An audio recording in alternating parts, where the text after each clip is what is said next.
So my name is Lubos Jahoda. I'm the account director at Kaspan, which is the advertising agency for Budweiser Budvar in the Czech Republic and has been for the past 10 years.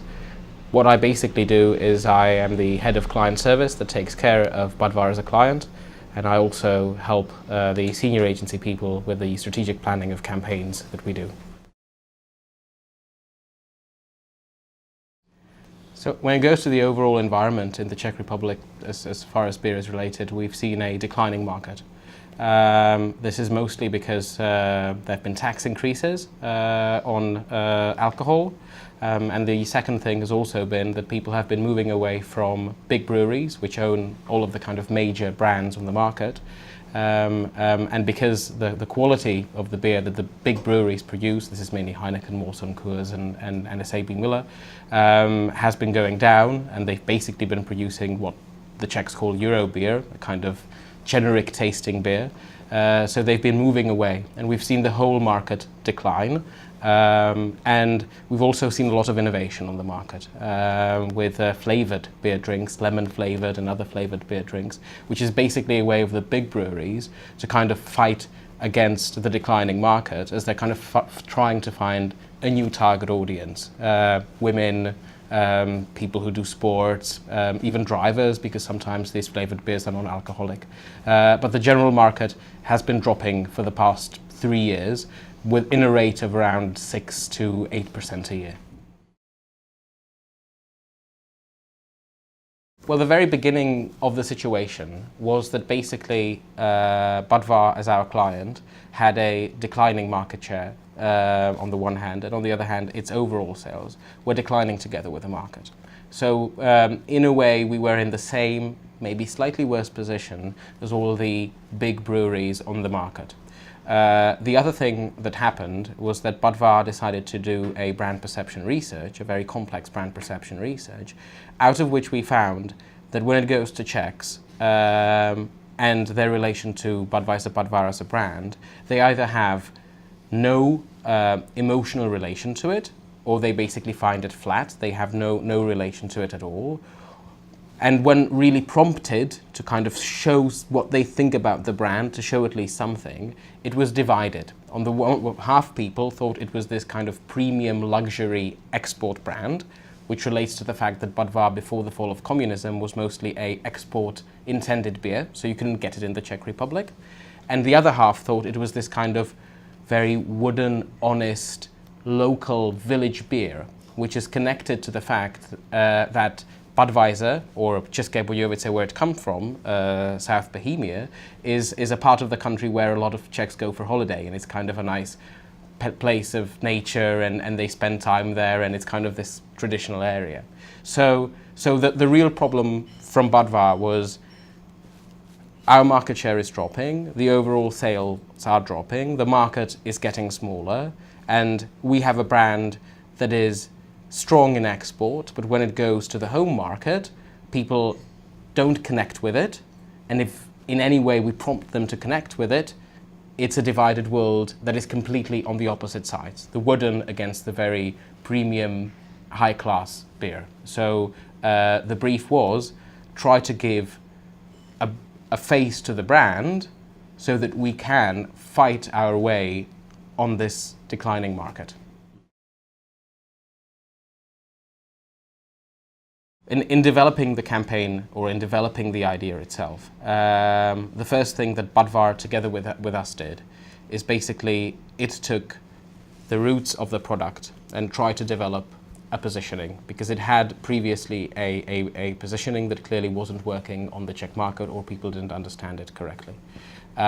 We identified a target audience, and Budweiser Budvar is a Czech brand. It's Czech owned, it's owned by the Czech state, but it's also, the beer itself is produced the same way it was produced 118 years ago. So when we talk about an overall declining market, the market was declining when it goes to the big breweries. We were declining too, but it was mostly because people didn't know that we don't do Euro beer.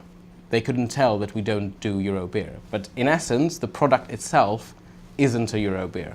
And we found a very good link with the target audience, because if we look at people who are willing to pay more for premium beer, and Budvar is in essence a premium beer, we found that these are the people who are most searching and looking for the microbreweries. These are the people who are most looking for the authentic beers and who are most turning away from the big multinationals.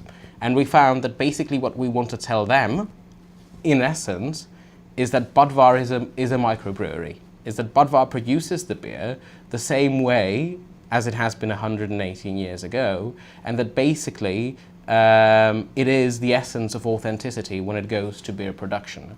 And we just wanted to tell them that. Now, if we just told them that, it would be very rational.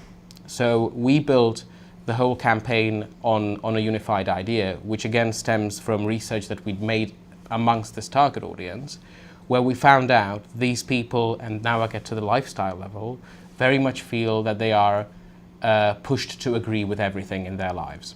And this is an insight that's probably not just Czech, but in the days today, or today, you're basically pushed to agree with everything, to say yes, to confirm, to conform. And Budvar is different, because as the only brewery, as the only big brewery on the Czech market, it has refused to conform, and it has refused to produce a Euro beer. So Budvar has said no to producing Euro beers and has said no to doing anything that would basically endanger the quality of its beer. Thus it can inspire every Czech not to conform, to stand behind their own convictions and to say no more often. And that's the connection between what is a lifestyle insight that links to the target audience and what stems from the brand itself.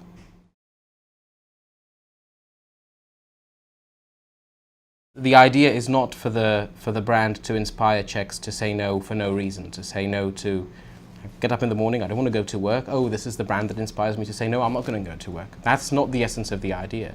The essence of the idea is to inspire Czechs to say no where it really counts and where it can lead to positive results. A no that means I say no because I stand behind what I really think. That's the essence of the idea. We were then developed the idea into two levels. On the one hand, a level which is meant to explain to the people why we are the brewery that says no, to explain the product part of it, because we have said a few defining no's over our history that has kind of conserved the quality of the beer itself. And then the other level is the inspirational level, where we try to work to inspire Czechs to say no more often, but it somehow always ties in and leads back to the product itself. So when it comes to the product campaign, where we are explaining in rational reasons what we've said as a brewery no to over the past 118 years, we used media that can generate high awareness fast. So we mostly used outdoor for that campaign, particularly in its beginning. In the Czech Republic, outdoor is relatively flexible, so we used big boards, billboards, CLVs. And we also added an internet side to it, to the product campaign. When it goes to the lifestyle part is mainly intended to give a emotional link between the brand and the people. It speaks their language, it works on a relevant insight. So when being emotional, we had to use audiovisual. So we used TV as the main backing of that campaign.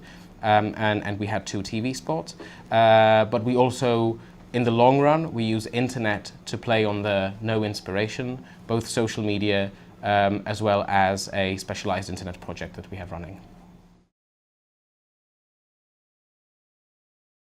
Internet and social media is the place where we provoke discussion. The TV spots are something that was very much discussed in the Czech Republic because they are provocative in the people that they use. In one way, but in the other way, we started a project which is called the No Gallery, where we look for, say, everyday Czechs who have said some defining no's in their lives and present them via articles, videos, podcasts, etc., etc., etc. And this is a completely independent project. We, as the advertising agency, we don't control it. It's run by independent editors. They choose the people. so that we don't influence it by who we think should be in there. And these people in the No Gallery, and today there are about 70 of them there, they provoke discussion. And it's when people interact with the brand, and they don't interact with it because they don't like or like the taste. They interact with it because it talks their language, it talks their insight. That's why we used internet, that's why we used the No Gallery, and why we kind of work with the No Gallery through social media.